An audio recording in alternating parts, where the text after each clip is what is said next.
It was a bright afternoon in a quiet southern town, kids playing, families pumping gas, and the sun high in the sky. But what happened next would expose the ugliest truth buried in broad daylight. A young off-duty black officer, Jamal Turner, stopped to get gas. He never expected to become a hero. He never asked to become a symbol.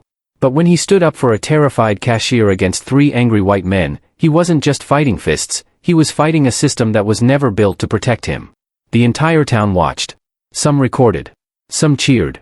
Others stayed silent. And when the local police arrived, they arrested the wrong man. What followed shook the nation. A viral video. A corrupted mayor. And one man's decision: stay in the system that tried to destroy him, or burn it down with the truth.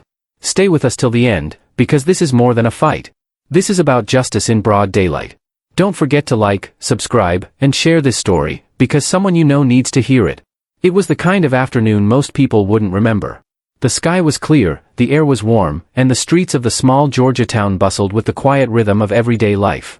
School had just let out for the day, and children with backpacks weaved between gas pumps as parents filled up their cars. A gospel tune hummed softly from the speakers above the convenience store entrance. Everything seemed ordinary, until it wasn't. Jamal Turner had always believed in showing up for people, whether he was in uniform or not. A young black police officer with a reputation for keeping calm under pressure, he had stopped by the local gas station to grab a drink and top off his tank before heading home. It was a quick errand, nothing more. He had no idea that within minutes, he'd be caught in a whirlwind that would put his training, his character, and his very life on the line. As he stepped out of his car, he immediately noticed something felt off. The energy around the gas station had shifted. The casual comfort that filled the space moments ago had been replaced by tension. Eyes were starting to turn. Voices had risen, not loud enough to start a panic, but sharp enough to pierce the sunny calm of the afternoon. Near the entrance of the convenience store, a young cashier stood frozen, her hands slightly raised in front of her as if to protect herself from something unseen. 3 white men, construction workers by the look of their dusty boots and reflective vests, loomed near her. One of them had already stepped behind the counter, something no customer ever had a reason to do. The girl's face was pale, her jaw tight. She looked scared, not angry. Not defiant. Just scared. The men, all much older and larger than the cashier, seemed to be saying something heated. Their arms moved aggressively, and their body language was the kind that told a story louder than words. It wasn't a normal argument. This wasn't about change for a 20, or a policy they didn't like. This was personal, targeted, and escalating. The bystanders nearby had started to take notice, but no one moved. People often freeze when faced with injustice playing out in real time. Some stared. Some looked away. One man quickly ushered his daughter back into their truck. But no one stepped in. No one said a word. The girl was alone. Jamal didn't think twice. He wasn't in uniform, but his badge never left his side, not because he wanted to flash authority, but because he knew what could happen if he was mistaken for someone else. He had learned long ago that his black skin could sometimes speak louder than any credentials he carried. Still, in this moment, he wasn't thinking about perception. He was thinking about protection. He moved forward with steady purpose, scanning the area the way he'd been trained. One of the men had a wrench looped through his belt. Another kept glancing toward his truck as if something inside it mattered more than what was happening in front of him. Jamal had seen enough body language to know when violence was a breath away. This was one of those moments.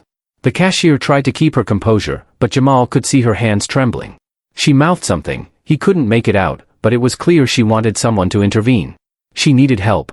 She needed someone to step in before the threat became something irreversible. There was no time for hesitation. Jamal approached, calm and authoritative, and the crowd began to shift subtly. People were starting to notice him. Some knew his face. He'd grown up in a nearby neighborhood and recently returned after becoming an officer in Atlanta. But others didn't know who he was. To them, he was just a tall black man walking into a confrontation with 3 white men who looked like they worked for the county. The cashier's eyes locked with his. It was a silent exchange of hope. Relief washed over her face, and it told him everything he needed to know. She believed he would make things right. That belief wasn't earned through a badge or a uniform, it came from the simple act of stepping forward when everyone else stood still. The atmosphere at the gas station thickened with tension. Even the birds seemed quieter. Jamal's presence didn't calm the men. If anything, it made things worse. The man with the wrench adjusted it in his belt, puffing his chest. Another folded his arms, eyes narrowing. Jamal wasn't being welcomed as a peacekeeper, he was being sized up as a threat. In towns like this, a black man's presence in a place of conflict could mean anything. Suspicion. Resistance. sometimes danger. And despite Jamal's years of service, despite his clean record and calm demeanor, he could feel the shift. This wasn't going to be resolved with a few words and a badge. Something much deeper was stirring, something that had been buried beneath the surface of this quiet town for far too long. And as the moment swelled into something irreversible, Jamal knew one thing for certain: the day was no longer ordinary. It had become a test. A test of courage. A test of truth. A test of how far someone would go, not just to do their job, but to do what's right. There's a delicate moment between conflict and chaos, an invisible line where reason ends and instinct takes over. At that gas station under the Georgia sun, Jamal Turner stood right on that line. What had started as a confrontation was quickly unraveling into something far more dangerous.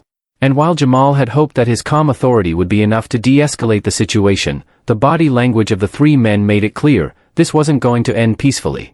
Aggression hung in the air like humidity. The kind that made people sweat before the first punch was thrown. Jamal had spent years on the force learning to read behavior, learning to sense when danger was about to boil over. And here it was, bubbling just beneath the surface, ready to explode. The men weren't just angry at the cashier. They were angry at him. And not because of anything he had done, but because of what he represented. There was a long-standing tension in towns like this. A history that didn't need to be spoken to be understood. One man, dressed in worn jeans and steel-toe boots, had already shifted his feet into a fighting stance. Another kept glancing toward the pickup truck parked nearby, where something metallic glinted through the window. The third, the one who had stepped behind the counter, appeared almost gleeful at the escalation, as if he'd been waiting for a reason to lash out. Jamal didn't want to fight. That had never been his instinct. He believed in strategy, in patience, in solving problems before they turned physical. But there are moments when patience is mistaken for weakness, and strategy is drowned out by hostility. In this moment, Jamal knew he didn't have the luxury of either. Not when lives could be on the line. Not when the wrong move could mean someone wouldn't go home that day. It started with a shove. One of the men pushed forward, testing Jamal's limits. When Jamal didn't flinch, another stepped in with a swing. Instinct kicked in. Years of training took over. But no training fully prepares you for fighting three men at once. Especially in public. Especially when you're a black man, out of uniform, defending yourself in a crowd that doesn't know the full story. The fight spilled across the sidewalk and into the open space by the pumps. One of the attackers reached for the wrench tucked in his belt. Another lunged from the side, catching Jamal off guard. He fought back with restraint, but force. Not to punish, but to survive. He managed to take one of the men down, disarming the wrench wielder in a practiced move. But the third attacker came from behind, striking Jamal hard, driving him to the pavement. The sound of his body hitting concrete silenced the onlookers. Pain radiated through his side, but Jamal pushed through it. He was trained for endurance. But even training couldn't stop the ache of being outnumbered, or the sting of knowing no one in the crowd had stepped in to help. Many just watched, frozen. A few backed away. Only one, a teenager near the soda machine, lifted their phone to record what was happening. Jamal regained his footing. Blood trickled near his brow. His shirt was torn, his badge glinting faintly at his waist. The man who had struck him stepped back, seemingly surprised that Jamal was still standing. It wasn't just strength keeping him upright, it was conviction. A deep, rooted belief that he had a responsibility to protect, even when no one else was willing to. The fight lasted only minutes, but it left a mark that would ripple far beyond that gas station parking lot. As sirens wailed in the distance, someone shouted that the cops were coming. The men who had started the fight didn't run. They stood their ground with smugness, as if they were confident that their version of the story would be the one that mattered. As if they believed the town system would protect them like it always had. Jamal, bruised and breathing heavily, didn't have time to worry about what would happen next. But deep down, he already knew. He knew what it looked like to the outside world, a brawl in public, a black man at the center, three white men bleeding and pointing fingers. The narrative could twist in 100 dangerous ways. And Jamal knew the truth wouldn't matter unless someone was willing to speak it, and someone else was brave enough to believe it. In the aftermath of the fight, the world seemed to slow down. Sirens grew louder. Shadows stretched under the afternoon sun. And Jamal stood in the middle of it all, not as a symbol, not as a victim, but as a man who had made a choice. A choice to intervene. A choice to defend. A choice to rise, even when the odds, and the system, were stacked against him. What he didn't know yet was that the teenager's video had already begun to upload. And what that video captured, every punch, every word, every drop of blood, was about to change everything. The video hit the internet before the first police cruiser had even arrived. It was shaky, low resolution, and under a minute long, but it captured everything that mattered. The punches. The shouts. The wrench. And most importantly, the face of the man who stood his ground against 3 aggressors with nothing but resolve and a quiet sense of duty. Within hours, it had been shared across local Facebook pages, then picked up by a regional news site, and finally reposted by a national civil rights organization's account. It was no longer just a scuffle at a gas station in a small Georgia town. It had become a national headline. Off-duty black cop fights off 3 white men to protect teen cashier. Hero or threat? Video sparks outrage and debate. Another flashpoint in the South, racial tensions boil over in broad daylight. The headlines multiplied like sparks from a fire. The footage became a Rorschach test, people saw in it what they wanted to see. Some praised Jamal as a hero who acted when no one else would. Others, fueled by ignorance or agenda, painted a different story. That he was violent. That he escalated the situation. That he fit a certain image they had been conditioned to fear. And in those voices, Jamal heard echoes of a painful truth. In America, even when you do the right thing, being black means you still have to prove your humanity.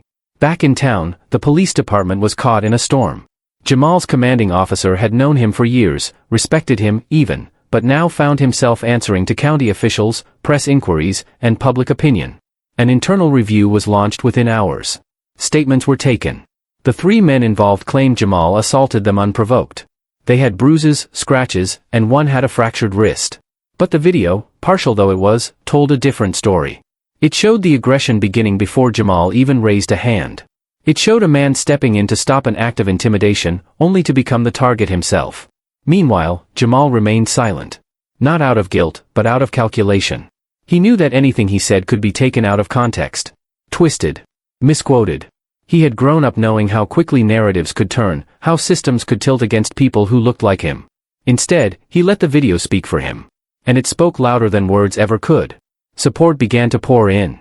Local churches organized vigils. A GoFundMe was started for Jamal's legal defense, though no charges had been filed, the threat of them loomed. Civil rights lawyers from Atlanta reached out, offering representation. Activists marched through the small town streets with signs that read, "Protect our protectors," and "Black Heroes Matter." But not everyone was on his side. The town was divided. Some residents dismissed the video as misleading. Others insisted Jamal should have waited for backup, ignoring the reality that backup might have come too late. A few people, emboldened by the anonymity of the internet, made threats. Racist messages flooded Jamal's inbox. Someone spray-painted "Thug in Blue" on the outside of his apartment building. The same people who cheered for police officers in uniform now turned their backs on one, because of the color of his skin. For Jamal, the hardest part wasn't the fight, the injuries, or even the backlash. It was the knowledge that doing the right thing had made him a target. That stepping in to protect someone had exposed him to a level of scrutiny most officers never faced. And yet, despite the fear and frustration, he remained steady. He had faced harder things. He had walked into gunfire. He had comforted victims of violence. He had worn the uniform not for applause, but for purpose. As the investigation dragged on, the silence from city officials spoke volumes. No press conference. No reassurance to the public. No recognition of the courage Jamal had shown.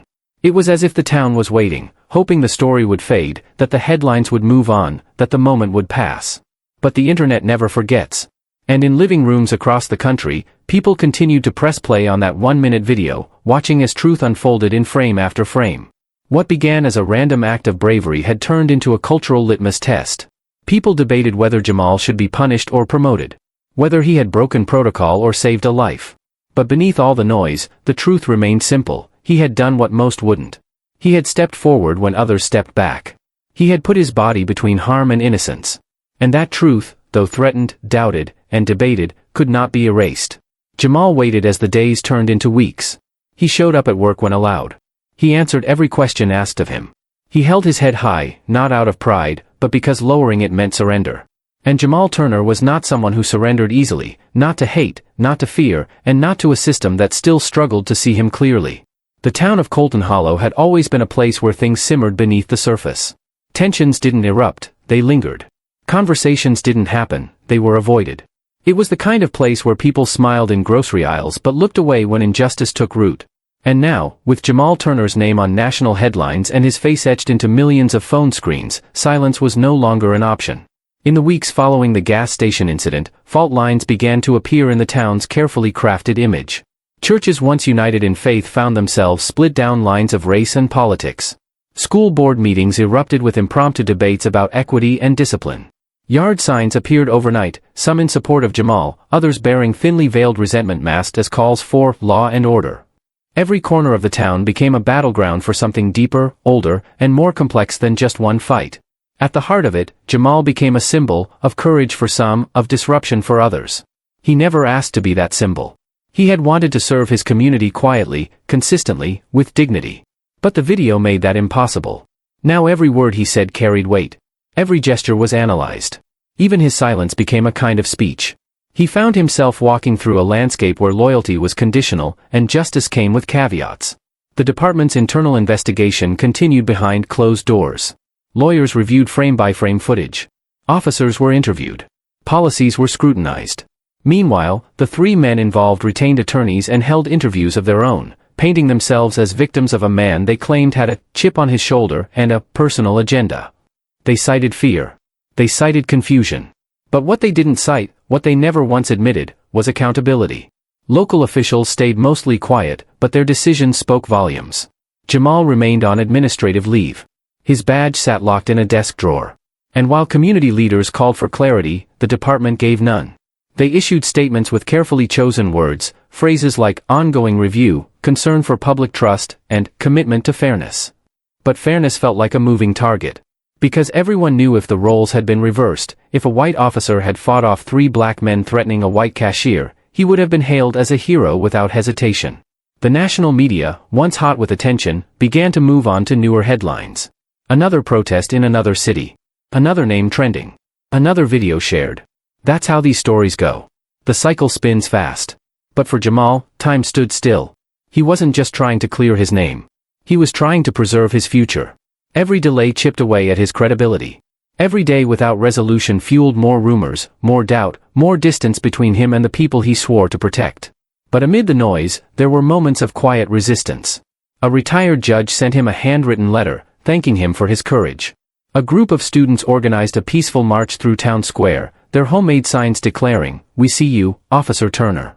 An elderly white woman brought him flowers on a Sunday morning, tears in her eyes. These moments didn't erase the struggle, but they reminded Jamal he wasn't alone. Still, the pressure mounted. His savings began to dwindle. Legal fees loomed. The GoFundMe had helped, but it was a temporary lifeline. His name might have been cleared in the court of public opinion, but in the eyes of the system, he was still under review. And reviews, in small towns with political histories and unspoken rules, could drag on forever. Behind the scenes, some officers quietly supported him. Others avoided him altogether. Some were afraid to be seen aligning with controversy. Others simply didn't believe he had done the right thing. But Jamal didn't need universal approval. He needed justice. He needed truth to rise above the noise. And most of all, he needed this town, his town, to stop pretending neutrality was noble. Because silence in the face of injustice wasn't neutrality. It was complicity.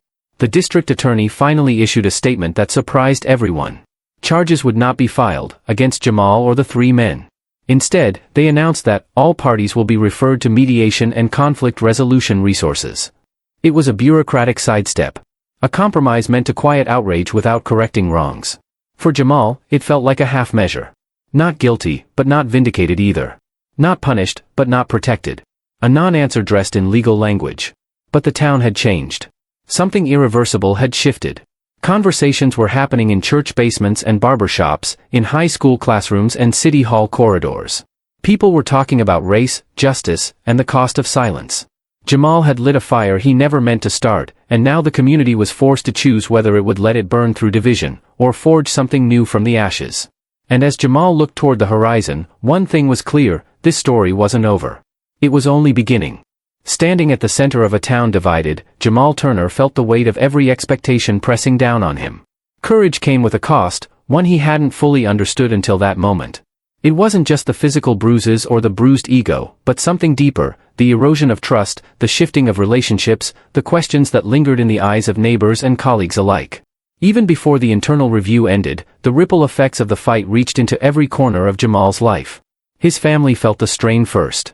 His wife, Maria, tried to shield their children from the barrage of messages, from the whispers at school, from the looks of pity or suspicion. She reminded Jamal of the importance of standing tall, but even her resolve flickered on the hardest days. The stress was relentless. The uncertainty gnawed at them. At work, Jamal found himself navigating a new reality.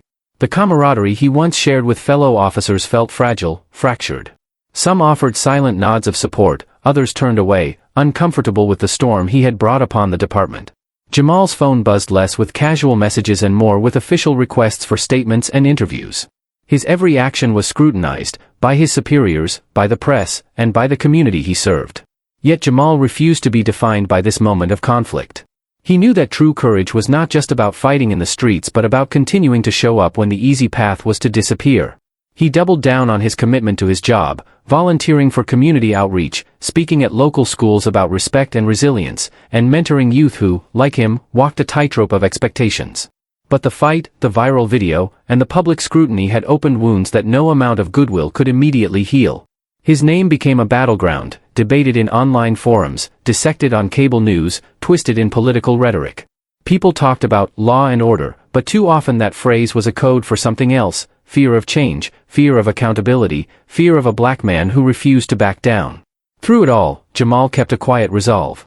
He understood the fragility of trust and the weight of representation. He was more than an officer, he was a symbol. And symbols, no matter how unwilling, are held to impossible standards. But Jamal's story was not about perfection. It was about persistence. About showing up despite the odds. About being seen when many wanted him to remain invisible. Financial pressure mounted as the legal costs grew. The GoFundMe campaign had helped, but that support was not endless. Maria took on extra shifts at her job, the children picked up chores at home, and Jamal budgeted every penny carefully.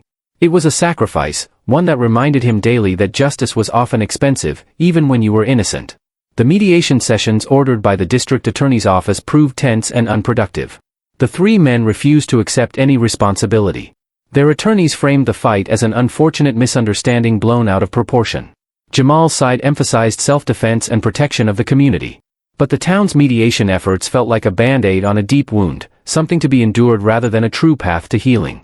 Outside of official channels, activists and community leaders organized forums and discussions. These gatherings were raw and emotional, sometimes angry, sometimes hopeful. Jamal spoke at one, not as a hero, but as a man who had faced fear and emerged still standing. He listened as others shared their stories of injustice and resilience. Together, they began to chart a course toward something new, something built on truth, accountability, and understanding. Still, the path forward remained uncertain. The men who had attacked him went about their lives with little consequence. Their lives were untouched by the viral video's fame or infamy. They returned to their jobs, their families, their routines. Jamal, meanwhile, carried the invisible scars of the fight, a reminder that standing up for what's right does not always guarantee safety or support. The national media coverage dwindled as new stories captured public attention. The firestorm that had ignited around Jamal's fight cooled into embers, often forgotten by the broader world. But in Colton Hollow, the fight lingered, etched in the memories of those who had witnessed it, spoken about in hushed tones, and debated with fierce passion. For Jamal, this meant living with a new reality, that justice was not always swift, that truth was not always enough, and that courage required endurance. It was a reality he met with a steady heart and an unwavering spirit. The fight might have been physical, but the ongoing battle was for dignity, for recognition, for the right to be seen as both a protector and a human being. As the sun set on another long day, Jamal looked out over the town he loved and served. The road ahead was uncertain and steep. But the fight, his fight, was far from over. Because some battles aren't won in a moment. They're won over a lifetime. The aftermath of that day stretched on longer than anyone could have predicted. For Jamal Turner, the physical scars from the fight healed faster than the invisible ones, the doubts, the fractures in his community, and the weight of expectations placed on his shoulders. The town of Colton Hollow remained a place of quiet tension, a microcosm of the country's larger struggle with race, justice, and power. Even though the investigation concluded without charges, the message was clear: Jamal's actions had been justified, but his victory was incomplete.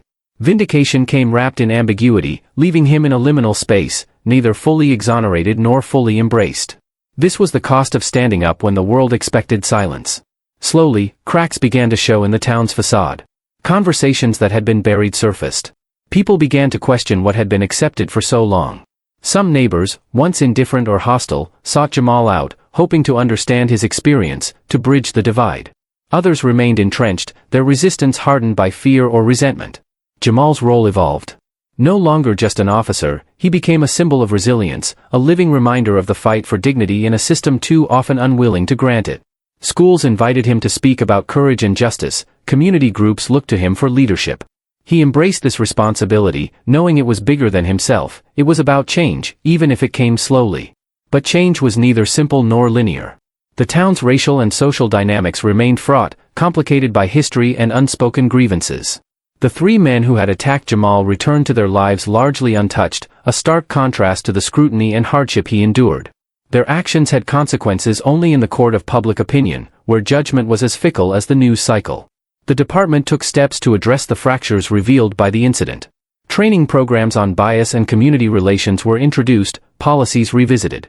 Some officers welcomed this progress, others bristled at it, seeing it as criticism rather than growth. Jamal found himself walking a fine line, pushing for reform while maintaining solidarity with colleagues who sometimes felt betrayed. Behind the scenes, Jamal's family carried their own burdens. Maria's quiet strength kept their home grounded. Their children, now more aware of the world's complexities, asked hard questions that no parent wishes to face too soon. Jamal answered as best he could, knowing that honesty was part of healing. Financial strains eased with community support, but the emotional toll lingered. Nights were sometimes restless with memories, and days filled with the challenge of moving forward while carrying the past. Yet through it all, Jamal's resolve never wavered. He had fought once for a stranger's safety, now he fought daily for justice, for truth, and for the hope of a better future. The incident sparked wider conversations beyond Colton Hollow. Activists connected Jamal's story to national movements demanding accountability and equality. His fight was one among many, each a thread in the fabric of a larger, unfinished struggle. And while progress was uneven, the momentum was undeniable. Jamal understood that the fight he faced was not just physical but systemic. It required endurance, patience, and an unwavering commitment to justice even when the path was steep and the outcome uncertain. He found solace in the small victories, the trust earned from community members, the policy changes, the moments when a child's eyes lit up hearing his story. The town itself began to change, albeit slowly. The walls that divided people started to come down, brick by brick. Dialogue replaced silence. Understanding crept into places once shadowed by fear. Jamal's fight had sparked something deeper, a call to confront uncomfortable truths and to build a community where everyone's voice mattered. Looking back, the fight at the gas station was more than a moment of conflict. It was a catalyst, a painful but necessary reckoning that revealed the fractures beneath the surface. For Jamal Turner, it was a defining chapter, a testament to courage in the face of adversity. His story, shared and remembered, became part of a larger narrative about justice, resilience, and the ongoing fight for dignity. And though the battle was far from over, Jamal stood ready, steady, unbroken, and determined to keep fighting, not just for himself, but for every person who ever felt invisible or unheard. Thank you for watching Jamal Turner's story, a powerful reminder that courage isn't just about one moment, but the strength to stand tall every day. If this story moved you, please like, share, and subscribe so more voices like Jamal's can be heard. Comment below with your thoughts. How do you think communities can come together to create real change? Remember, justice is a journey, and it starts when we refuse to stay silent. Stay strong. Stay hopeful. And keep fighting for what's right.